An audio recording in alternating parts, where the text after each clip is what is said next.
Suresh, assistant professor ABST। आज के इस वीडियो में हम स्मॉल सैंपल अर्थात स्टूडेंट टी डिस्ट्रीब्यूशन के बारे में पढ़ेंगे। टी टेस्ट क्या है? टी टेस्ट छोटे आकार के निर्देशन सैंपल से संबंधित है। अर्थात हम ये कह सकते हैं कि जो टी टेस्ट है वो स्मॉल टेस्ट है। इसका श्रेय आयरिश निवासी विलियम गोशेट को जाता है।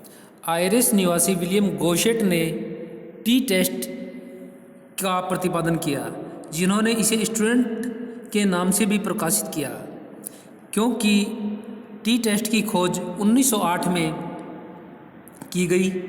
अर्थात वह जिस संस्था में काम करता था उस संस्था ने उसे अपने नाम से प्रकाशित करने की परमिशन नहीं दी। इसलिए विलियम गोशेट ने इसे स्मॉल टी टेस्ट को स्टूडेंट टी टेस्ट के नाम से प्रकाशित किया। इसे टी टेस्ट कहा जाता है, स्मॉल टी टेस्ट कहा जाता है। स्मॉल टी टेस्ट निम्न परिस्थितियों में प्रयुक्त होता है। नंबर 1, जब प्रतिदर्श का आकार 30 या 30 से कम हो। जब हमारे पास में सैंपल का आकार 30 या 30 से कम हो, अर्थात लेस देन 30। जब समग्र का स्टैंडर्ड वेरिएंस ज्ञात न हो। जब स्टैंडर्ड वेरिएंस एक यूनिवर्सल पोर्शन का स्टैंडर्ड वेरिएंस ज्ञात नहीं है। जब एक यूनिवर्सल पोर्शन बंटन एक परसामान्य बंटन हो, नॉर्मल डिस्ट्रीब्यूशन हो। स्टूडेंट टी टेस्ट परसामान्य बंटन नहीं है, अर्थात नॉर्मल डिस्ट्रीब्यूशन नहीं है। हालांकि जिस समग्र से यूनिवर्सल से इसे लिया गया है वह निश्चित रूप से नॉर्मल डिस्ट्रीब्यूशन होता है, क्योंकि स्मॉल टी टेस्ट एक बड़े से यूनिवर्सल पोर्शन से इसको सिलेक्ट किया जाता है, अर्थात जिस पोर्शन से इसे लिया जाता है वह नॉर्मल डिस्ट्रीब्यूशन होता है। स्टूडेंट टी टेस्ट परसामान्य बंटन नहीं होता है, हालांकि जिसे इसे लिया जाता है वह निश्चित रूप से नॉर्मल डिस्ट्रीब्यूशन होता है। जैसे जैसे n का मान बढ़ता है टी वक्र परसामान्य वक्र के आकार ग्रहण करने लगता है। जैसे जैसे n का मान 30 से बड़ा होता है वैसे वैसे टी टेस्ट परसामान्य वक्र का अंतर समाप्त हो जाता है। टी बंटन एक प्रायिकता बंटन है। इसके अंतर्गत इसके क्षेत्रफल का 1.0 होता है, अर्थात इसका क्षेत्रफल 1.0 होता है। टी बंटन में परसामान्य प्रसरण या परसामान्य बंटन की उपेक्षा अधिक होता है। स्टूडेंट का टी टेस्ट स्वतंत्र कोटियों पर निर्भर करता है, अर्थात डिग्री ऑफ फ्रीडम पर निर्भर करता है। डिग्री ऑफ फ्रीडम एक डायग्राम के माध्यम से हमने बताया है। डिग्री ऑफ फ्रीडम R- में 1, C- में 1।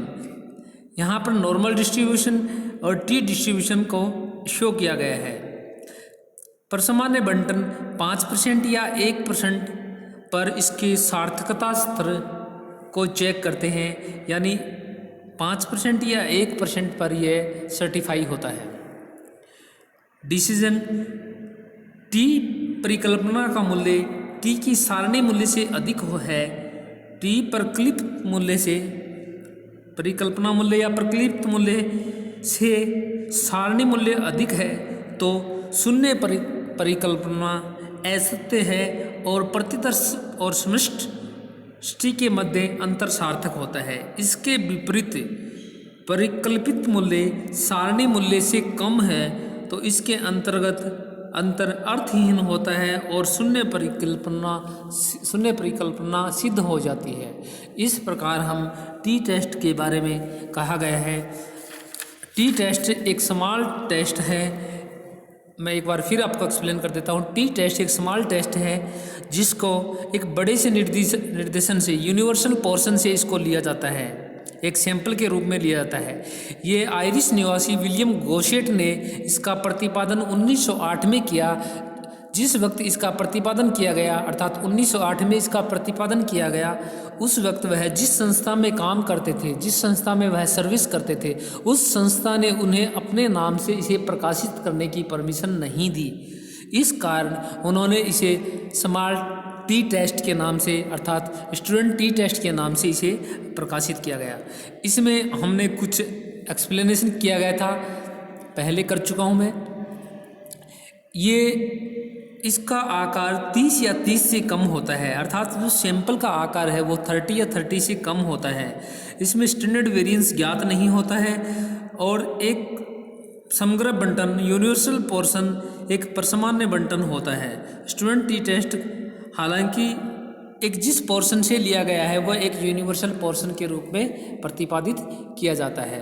यहाँ पर स्टूडेंट टी टेस्ट को एक्सप्लेन किया गया है। यहाँ ये स्मॉल टी टेस्ट है।